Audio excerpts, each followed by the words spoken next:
It's a beautiful Friday morning here in Lagos. Happy Independence Day, everyone, and thank you for joining us. Well, it's Nigeria's 61st independence anniversary, and quite a number of people are saying it is a milestone that should be celebrated. President Buhari's speech earlier today was quite robust, talking about issues from insecurity, vaccine inequality, as well as his administration's effort in the past 6 years. He did mention that the arrest of Nnamdi Kanu and Sunday Igboho, as well as the ongoing investigation, has now revealed that there are some big financiers supporting secession agitation in Nigeria. He also made a revelation that even a 7-member of the National Assembly has been appointed in this regard. He went ahead to talk about the fact that the days of Twitter ban might be over. He particularly did mention that he has ordered that the suspension be lifted, but there's a caveat that all the conditions given to the microblock inside must be fulfilled. So we're counting down to see how that come into fruition. Finally, personally, I think this is very interesting. President Buhari is of the opinion that many Nigerians may not have been fair in their analysis or judgment of the progress achieved in the past 6 years. It categorically did mention that no government since 1999 has done what he has done in 6 years to get Nigeria back on track. And we're going to be talking about the president's speech today. I'm joined by Kurtis Adigba, who's a lawyer and public affairs analyst. Emeka Madunagu is a journalist. Gentlemen, good morning, and thank you for finding time to come. Thanks for having me. Happy Independence Day. Thank you. Okay, you guys could not wear green, and I understand why. But if you cut our vein, perhaps the blood will be green. I would love us to go as far back as 1960, because that is where President Buhari started from. And we make reference to this each year, how united or seemingly united Nigeria appeared then when we together requested or demanded that we get our freedom. Talk us through the unity then and what we have right now. Well, thank you very much. We know that at the independence in 1960, the founding fathers, clearly expressed the desire, of Nigerians to form their own national government at different levels. The regions, they had self-government, but of course, to get a central, government, even though it was a parliamentary system, so of course, political intrigues came into play, but there was that unanimity of purpose that Nigerians needed to, break away. And of course, there, it was also, sort of a global movement, because some other colonies across the world, British, French colonies, where there were agitations for independence. So talking about the unity at that time, of course, politicians are usually united on issues of common interest. Thereafter, they can now go back to fighting their tough battles. So definitely the issue then was, okay, how we could get a central platform, take power away from these people. Then after independence, you saw they went back to fighting their tough battles, and the way things moved on until the collapse of the First Republic, and then the Civil War, military rule, then on and on and on to this present day. So, of course, I will commend the founding fathers, that, because some people have said that we gained independence too early, the British should have waited and all of that. But I don't agree with them, because you see, Nigerians had actually, as at that time, we had highly educated people, who were capable of running this country, so there was no need for us to have, continued to stay under colonial rule, a sort of, feeding bottle system, whereby people will be dictating to us from England. We could run our system. Well, yes, there were divisions. Unfortunately, we had just about 6 years to test this new government before the coup came in, which I say was very unfortunate, because if the civilian, administration, let me call it that, had been allowed to stay like 10 years, maybe 15 years, perhaps those fissures, those initial, those things that caused the initial frictions, could have been dealt with, and they would have found cohesion. Let me bring Mr. Adigba in here. So the amalgamation of the Northern and Southern Protectorate is way more than 100 years now. Do you agree that perhaps, to the public conversation that we've had over the years, that perhaps if we had stayed a little longer under colonial rule, that Nigeria wouldn't be where it is right now? Well, I don't agree with that, because independence does not guarantee progress, but it's an opportunity for you to get into the saddle and create the kind of country and the conditions you want for your country. So those who say that, oh, maybe we got independence too early, well, I think they arrived at the station after the boss had left, because we're actually an independent country. And I think the focus of our conversation should be, how do we build a country that is inclusive, acceptable to all citizens, where justice, fairness, equity are major pillars? And that's the kind of conversation I want to have, and not go back to the past when I cannot change the past. Independence has happened. We're an independent nation. How do we move our country forward? You don't agree with the school of thought that perhaps going to the past helps us also understand where we got it wrong? Well, we discarded the past. Look, I say to people that, this idea that we cannot move forward unless we move back to the past, it's not going to do us any favor. Don't forget that this regional arrangement that we are all talking about as if it was a gold standard of governance, there were people who didn't agree with it. There were even issues of inequality and injustice within the same system. And if it has stayed longer... Even at that time? Yes, at that time, of course. Why did we create a Midwest region? Even the Willings Commission at 1959 agitation concerning the Niger Delta of today. Yeah, the idea of state creation was to bring government closer to the people, because some people felt alienated. Yes. And that's how we moved from 12 to 19 in order to bring government closer to the people. We moved from 19 to 20 something. We're now 36. And as I speak to you, if you open state creation today, you will get 100 more states.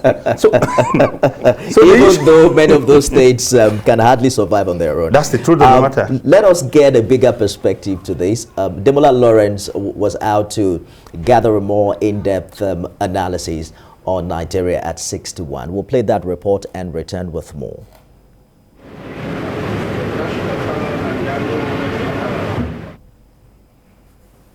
1814, under the leadership of Lord Lugard, was what it took to birth a modern nation made up of more than 300 ethnic groups and languages. In an official sense, it is referred to as the amalgamation of the Northern and Southern Protectorates.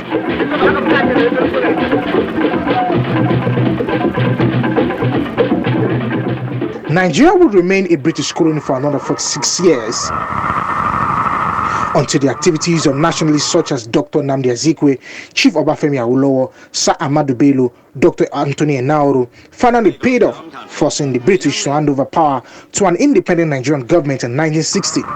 3 years later, it became a republic. As the climax of Independence Day was reached. In handing over the documents to the Federal Prime Minister, Alhaji Sir Abubakar Tafawa Balewa, Her Royal Highness handed over sovereignty to a new nation. The Union flag flying for the last time. Princess Alexandra was present, of course, for the final ceremony that took place on the stroke of midnight. This was the dramatic takeover by the new nation's own green and white flag.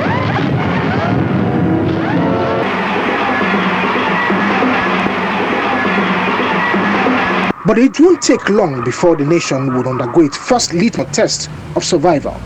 A coup in 1966, which unfortunately became the first of many more to come, rocked the very foundation of the new state. As democracy came to an abrupt truncation, not many realized the gravity of the uncertainty that was hanging over caste.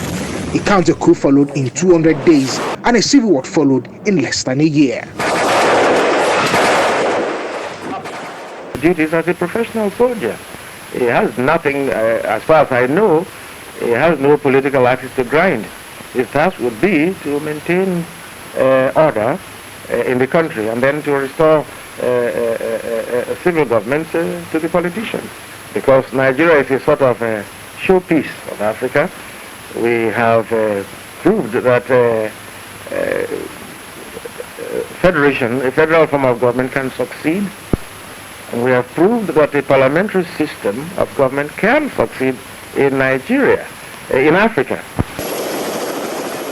By the time the Civil War ended in 1970, the nation had undergone significant transformation in its psyche and outlook, and many feared whether the center could still hold as it did before. Across Nigeria, Boko Haram has left a trail of death. That's a question that has long lingered to the effect that though the sound of guns and bombs have ceased, they continue to resound in minds and wounds that are yet to really heal. Ajali police station on fire. Ajali police station. People are trapped. Today, the issue that led to the war and the problems were created appear to be far from over. All the issues Nigeria is dealing with today, from terrorism to banditry to kidnapping and armed robbery, the politics of AIDS and identifier, as well as ethnic and religious intolerance, are all considered to be part of the big question known as the national question.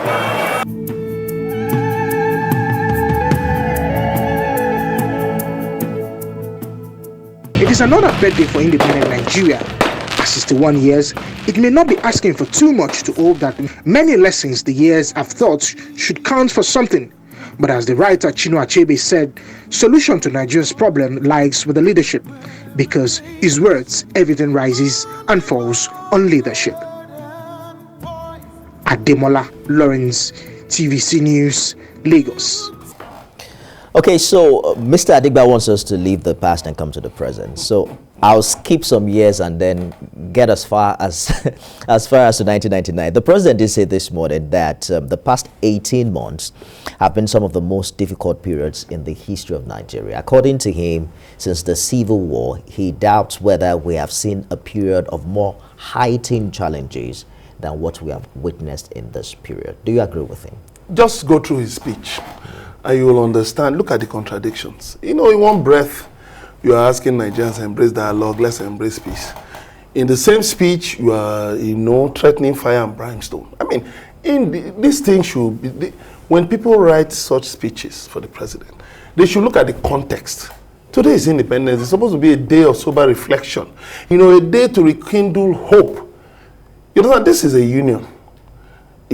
So there are people who would definitely, at any given time, not be happy to be a part of the Nigerian Federation. But you see, what you need to do is that within the limits of, dialogue, decent human conversation, you can do as much as possible to encourage them to remain, which was what the president pointed at in Owerri.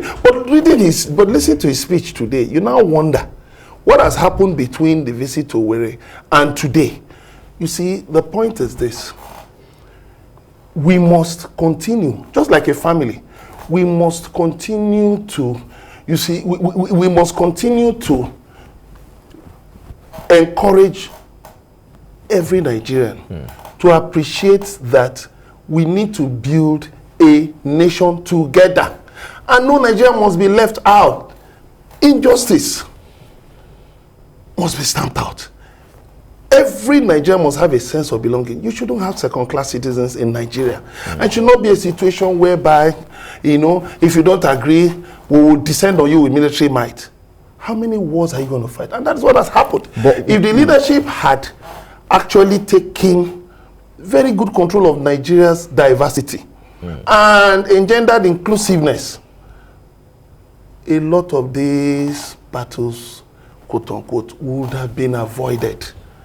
But you see, where you allow a sense of exclusion to fester, what do you expect? People will just, take the laws into their hands and take on the state. Now you have non-state actors. So there's a lot of noise everywhere. So this one is asking for this one is demanding for this one is fighting for this, all over the country. And then in between, you have gangs that are taking advantage of the situation, taking advantage of the situation to cause mayhem. It is perhaps the first time we're seeing the president admit how challenging these current times are, and he's making reference that in the past 18 months, it is even more challenging than anything we've had since the Civil War.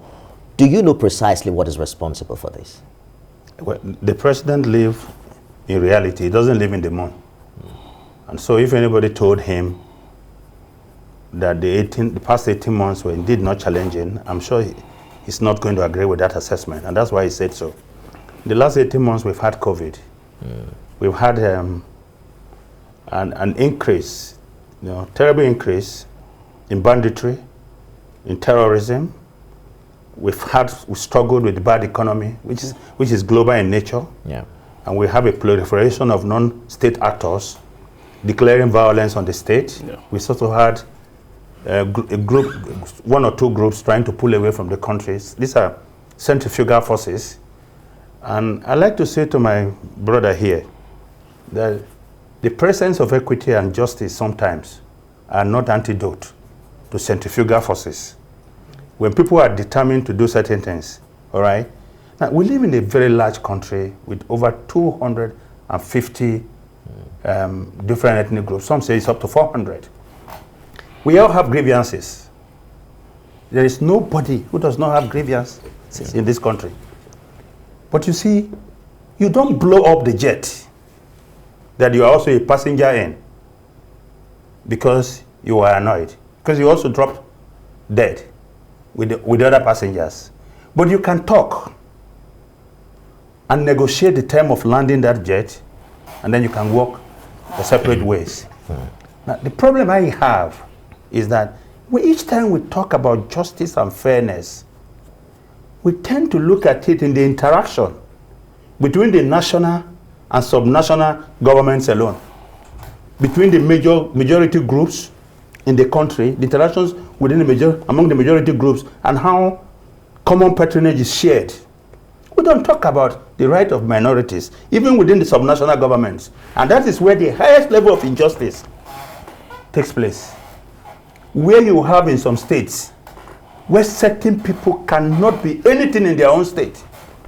And the leaders of those states who are on the national stage pontificating on equity, fairness, and justice are themselves the worst violators of that principle of fairness. So this is why we have problem.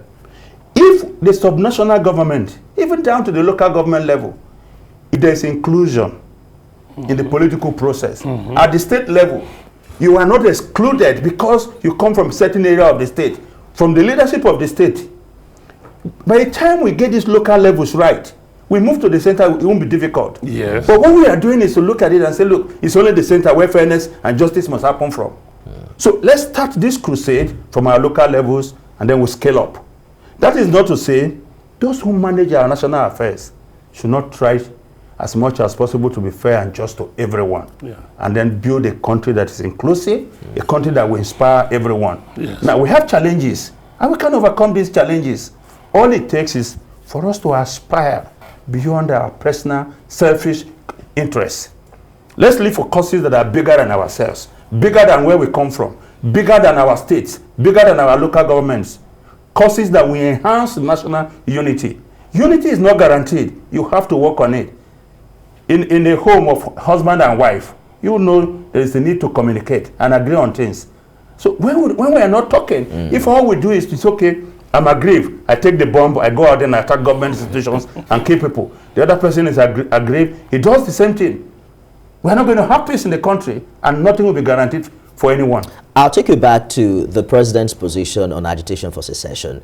I understand your point of view when you talk about negotiation. However, some people have also asked the question if there is a structure on ground that permits people to negotiate and to share their grievances in this nature with the government. For instance, the president did mention that Nigeria is for all of us. Its unity is not negotiable. And that's also very contextual and subjective, in the sense that I remember the last time we had a national confab, the president then did mention that you can talk about everything except the dissolution of this country. And that's what some people really are interested in talking about. The big question will be, would you even have a seat with someone whose interest is to leave Nigeria, would you look beyond that request to sit down with that individual to understand what the grievances are? And he went ahead to talk about that we will continue on dialogue-based solutions to address legitimate grievances, but we remain ready to take decisive actions against secessionist agitators and their sponsors. It sounded like government is saying, we're not likely going to sit down with anyone who has shown interest in leaving this country. So how do we balance these things? Because in one breath he's saying there's need for dialogue-based solutions. And then on the other hand he's saying we're never going to talk about disunity. That's what I'm talking about, the dissonance in the speech. You talked about 8,000 Boko Haram combatants surrendering, as if, okay, Boko Haram has been better behaved than secessionist agitators. I mean, that shows that you don't even want to address the security challenges of the nation holistically. It shows that you want to put them in different segments, and treat those issues, according to your own perception. So when you talk about dialogue, in the same dialogue-based solutions, you didn't even outline what you're talking about. All we just said was semantics. You didn't break it down. Are you talking about convoking a national conference? Are you talking about going back to the report of the national conference of 2014? Are you talking about going back to something like your Oputa panel, which Obasanjo just set up? Are you going back? What are you exactly talking about? And then can we see action? We've heard a lot of talk. We will do this, we will do this, we will do this. Can we begin to see things? If people say they want to opt out of Nigeria, fine, is a legitimate quest. But you know what? You must confront them with superior logic, superior argument. You must confront them with the basis, like my colleague said. You must have a negotiation. You must negotiate.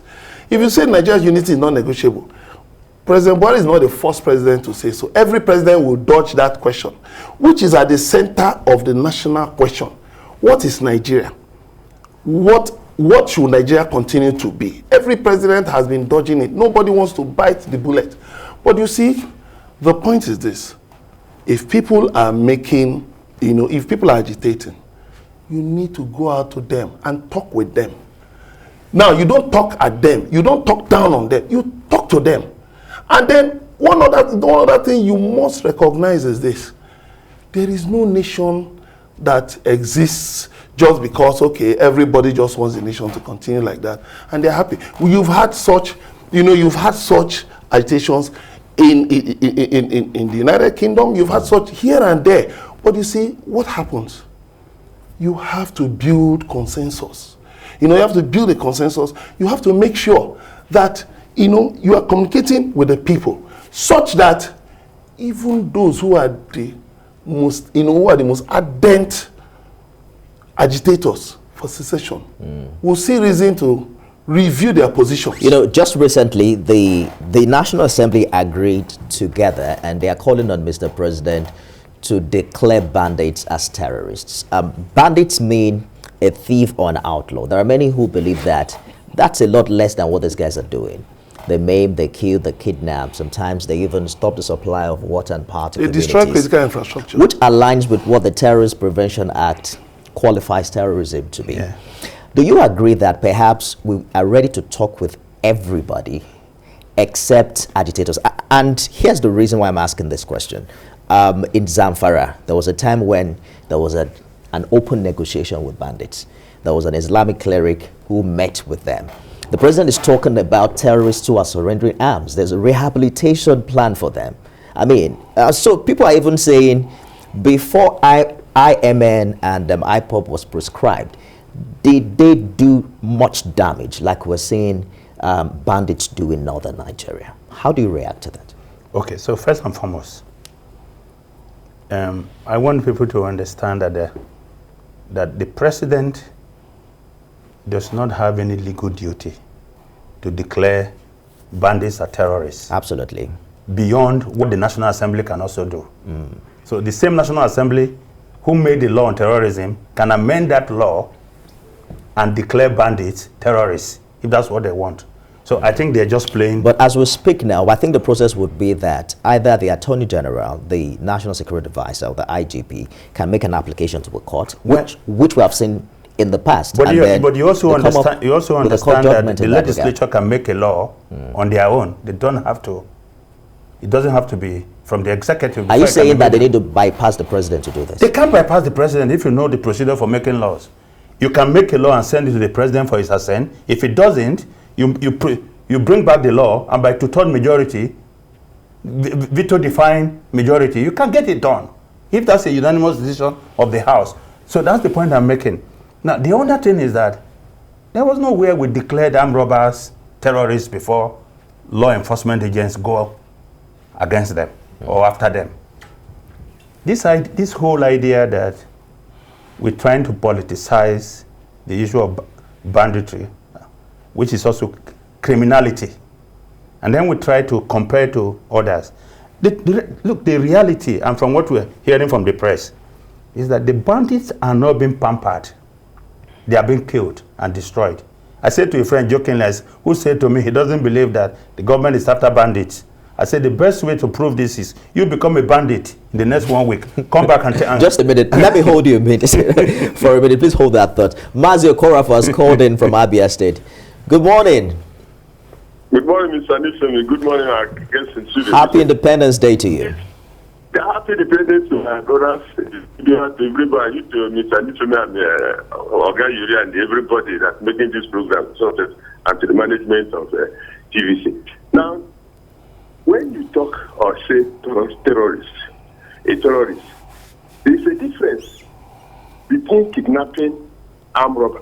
Armed robber goes to a place, collect, do what, and go.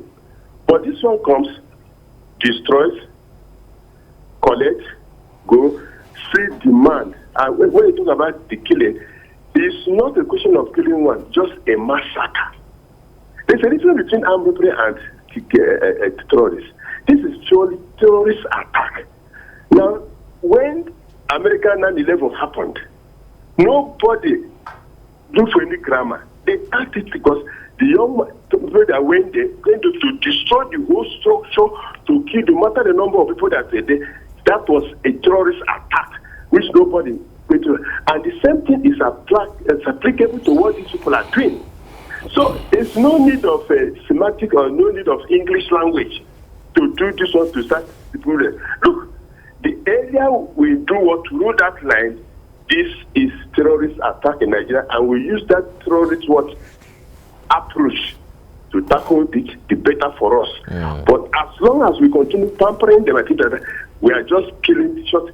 We are wasting our time because 61 years of independence, see what is happening. Now, gentlemen, and my brother Nixon, look at 1960s and 1970s and 1990s. You know what, during the Civil War, what happened?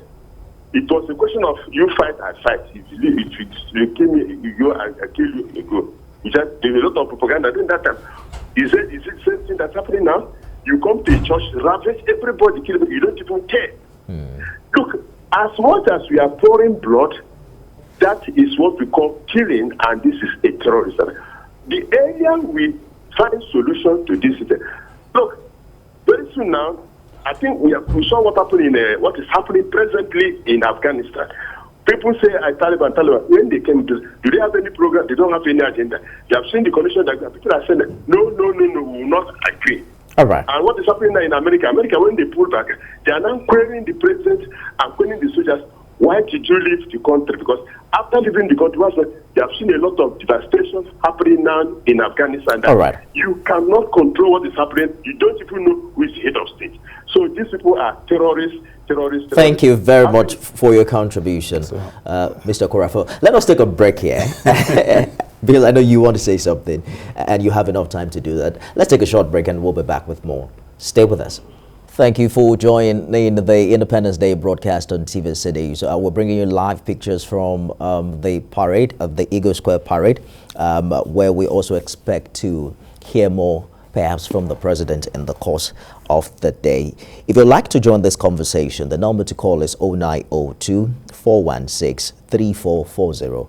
0902-416-3440. And if you're calling from outside the country, don't forget to use the +234 code.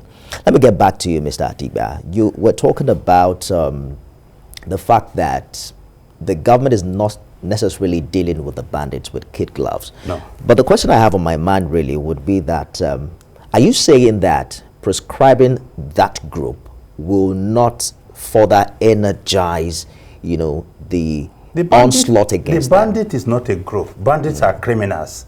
They don't have a union like If you ask me, they sound like an organized group. A group who can shut down the whole community. These are criminals acting on their own in different parts of the country. They are not a collective, and they are not organized in the sense that you have Shekau being the leader of Boko Haram in Nigeria, and so you can proscribe them. Even governors who have negotiated with bandits have done so in their different states. When Sheikh Gumi, who has been leading the effort to launder their image and say, oh, these are people who are aggrieved about the situation in the country, they should be given all kind of amnesty and all that. Gumi is not acting on behalf of the government. So the charge that the government is treating them with kid gloves, I don't believe that. That's why I said to my friend, like I said jokingly, that look, if you don't believe that bandits are being dealt with, go and become a bandit. 1 week, come back and tell us the story and tell us about how they're pampered. So that's the truth of the matter.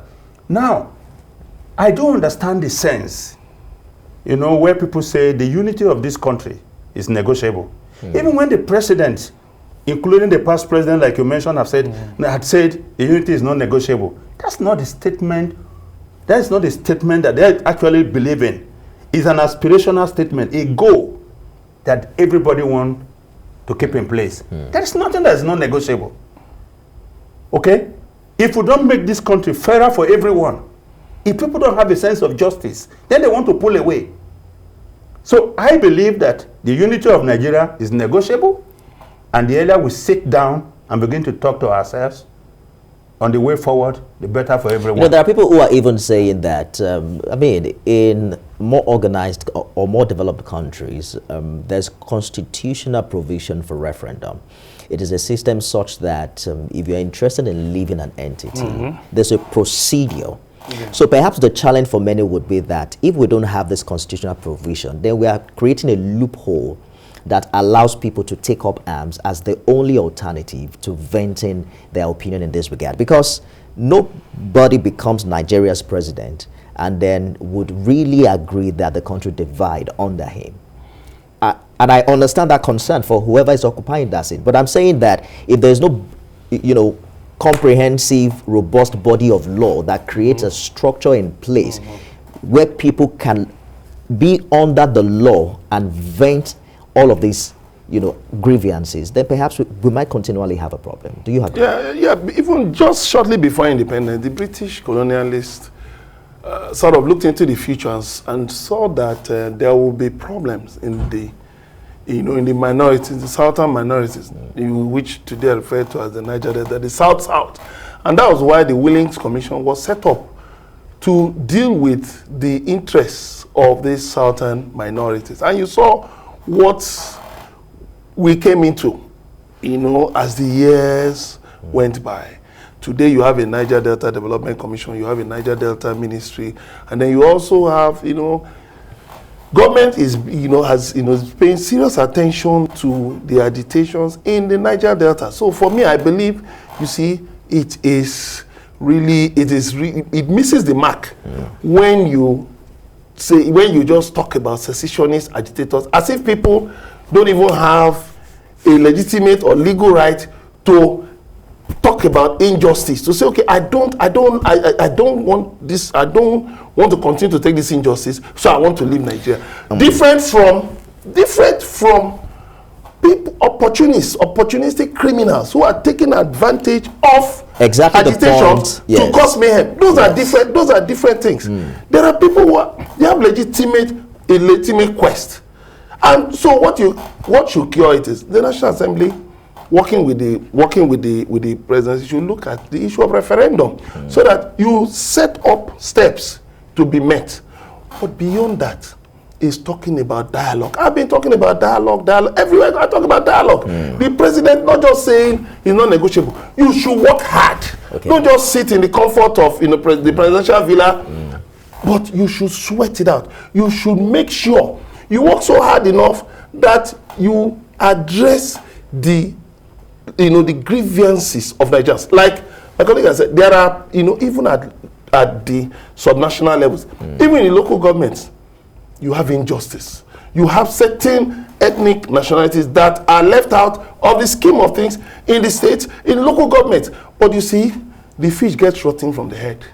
If people see adherence to our collective national values at the federal level, they will hardly dare. Let us try to drive something this. Different. Let us try to drive this conversation forward. Wow, some beautiful acrobatic display there at the Eagle Square. There are times when you also feel proud to be in Nigeria. You see the green, white, green. I think the president did mention the need to be a bit more patriotic, and they need to see the fact that the fact that we're still together 61 years after independence tells a lot about, our tenacity and our interest in staying united. All right, so I'm just going to give you a few minutes to have a feel of what's happening in Abuja on Independence Day.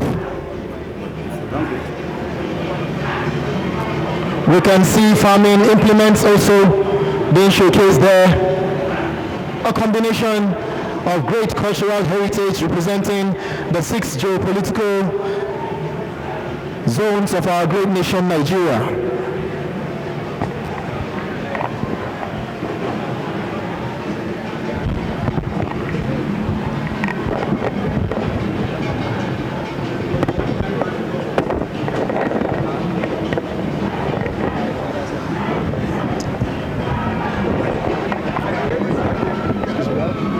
Yes, Your Excellencies, at the moment what we can see is the painting of the coat of arms.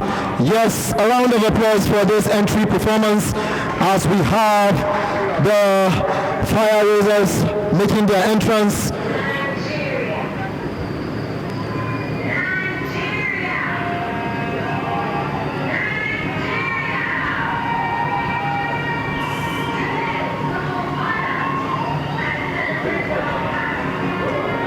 The painting of unity of the coat of arms being done there at the center.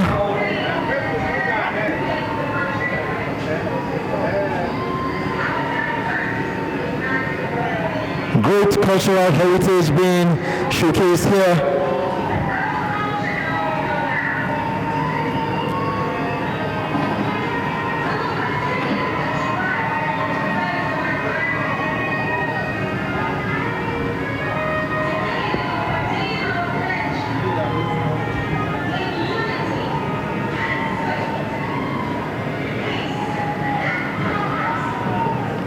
And progress, unity and oneness.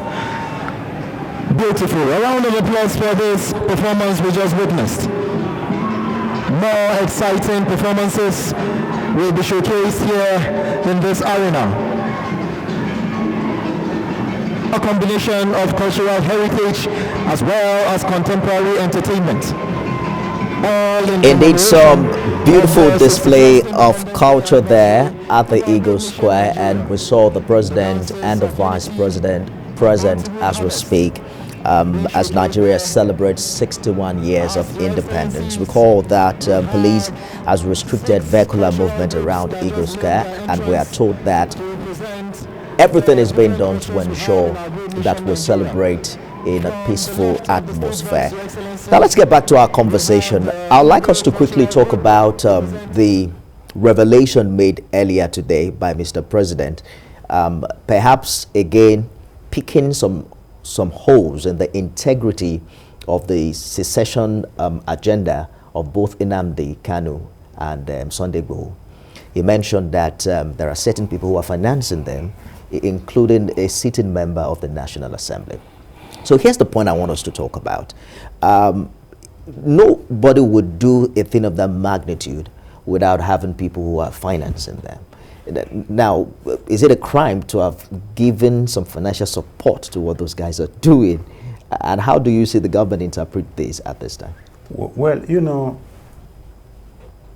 there are laws that govern how citizens should interact with their countries.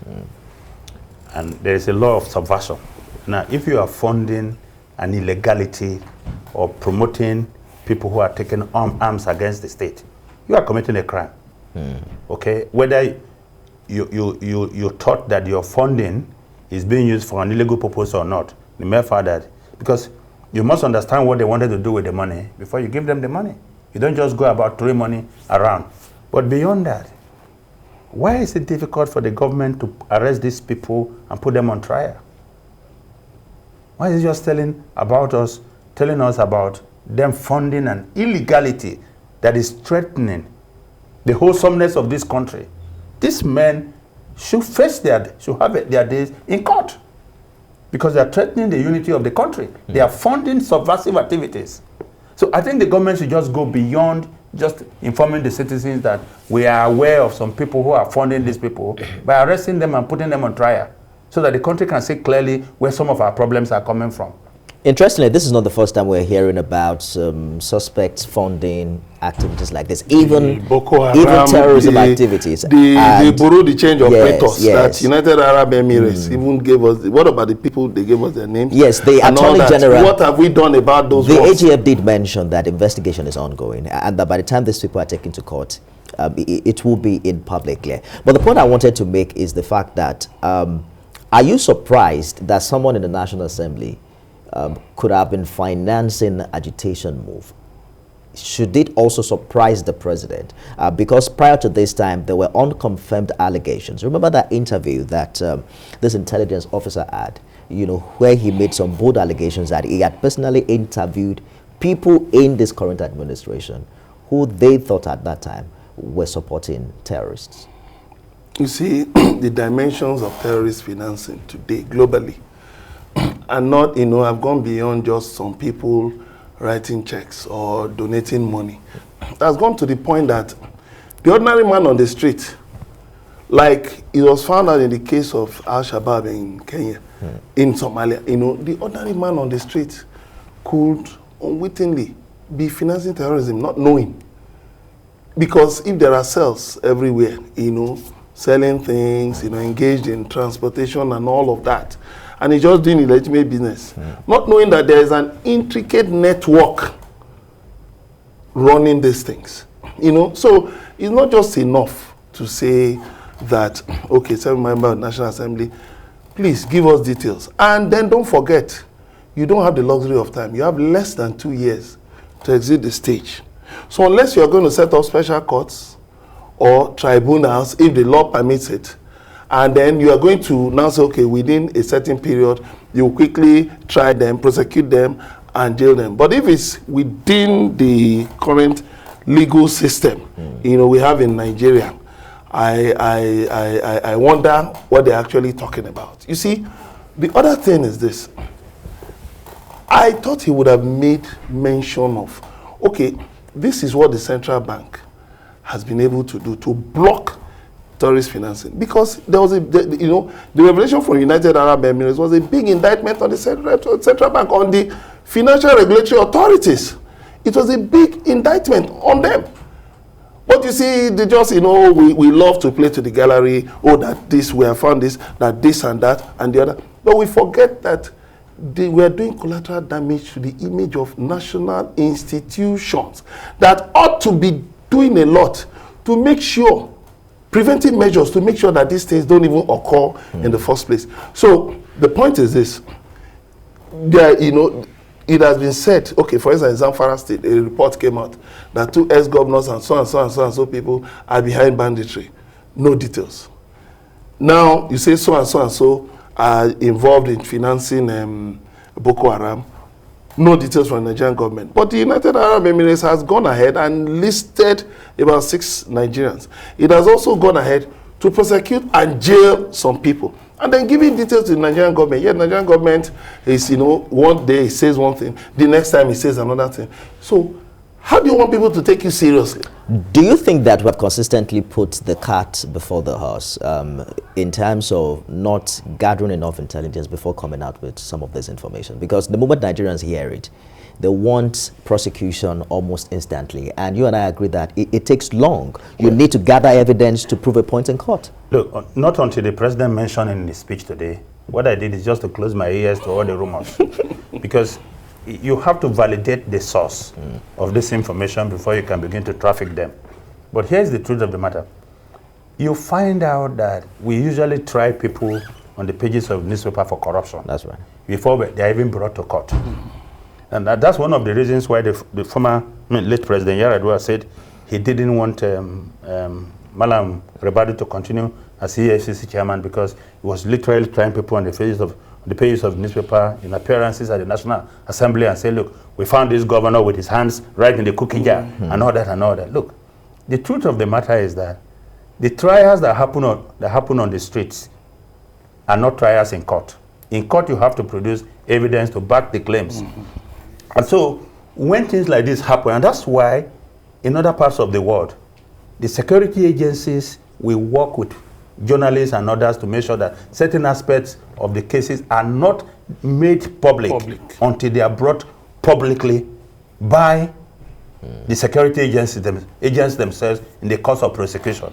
And so we have to be very careful how we traffic this information. This is one country where you see on Facebook or WhatsApp, and you see a document say top secret, and all you see is it's been forwarded several times.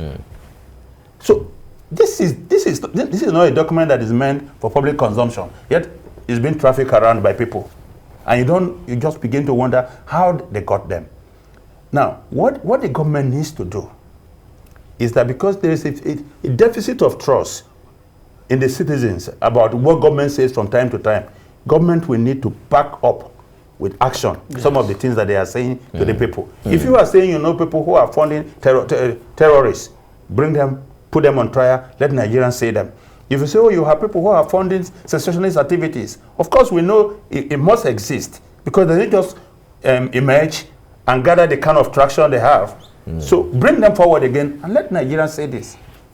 We have to go now, but I'd like us to touch on the issue of youth empowerment and the fact that in a couple of days from now, it's going to be 1 year after the NSAS protest. The president talked about his administration's plan for, engaging young people the more. But do you think we've addressed some of those main issues that were raised last year? We've seen SARS disbanded, but the issue of police brutality is still something on the front burner. Yeah, the National Human Rights Commission has, and Amnesty International, they've done a lot, reports about, brutality, not just by the police, but by security agencies. There have even been complaints about the operations of EFCC agents barging into people's houses, barging into hotel rooms and all of that. Now, the point is, there must be the enforcement of code of conduct, for rules guiding the operations of security agencies. One, then quickly to youth empowerment. You see, we must have sustainable programs, not just programs that will disappear after an administration is gone. We had Shiopi under Jonathan. Where is it today?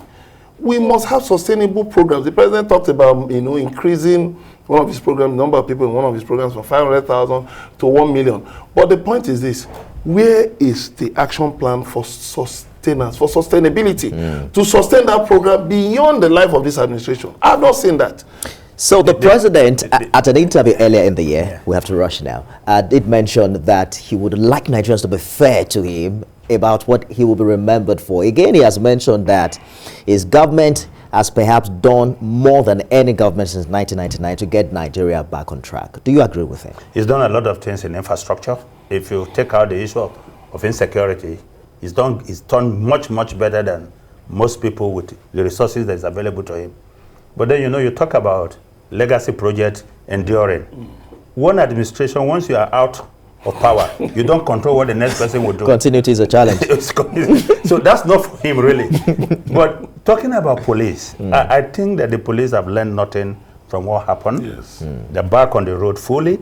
Only last Saturday, I sent my driver to go and get something from me. He was arrested. They extorted 5,000 from him. They said he was wandering in the afternoon. For what offense? Wandering in the afternoon. Somebody who had identity card on him. He had his license. Everything. He had his ID card. He had everything to identify himself. For wandering on what road? Agidingbi Road here. They are back. And they don't see any problem with what led, they just still don't understand. Okay. That what they got last time was a reprieve. So, those who are in charge of the police must continue to train and retrain them to respect the rights of citizens. We can't continue this way. And then for the issue of police barging into people's homes and all over the world, gentlemen, security agencies can do that if they have the right documents to do so. We have to go down. People are not opening their doors. Yes, a big thank you to Kurtis Adigba, lawyer, public affairs analyst, Emeka Madunagu. Is that how to pronounce it? Madunagu. Madunagu. What does that mean? It means I love company. Madunagu. Oh, Madunagum. Yes, I love company. Yes, okay. I love people. I hope you enjoy the company. So we follow you. Yes, let's follow him to his house. So we can follow you for celebration. So please don't wonder today. It's Independence Day, so that like Mr. Adigba's driver, you won't be arrested by the police. Yes. A big thank you everyone for being a part of it. Happy Independence Day. We'll return you now to live pictures from the Eagle Square in Abuja. Now we are witnessing. Thank you.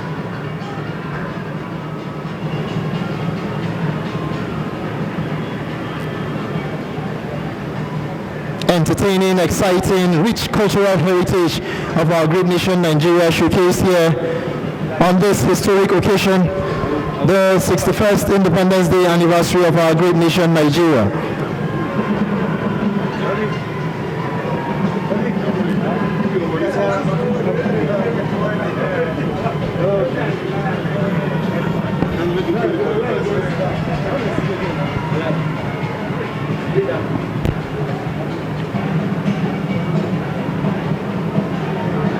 They are Tilogu dancers.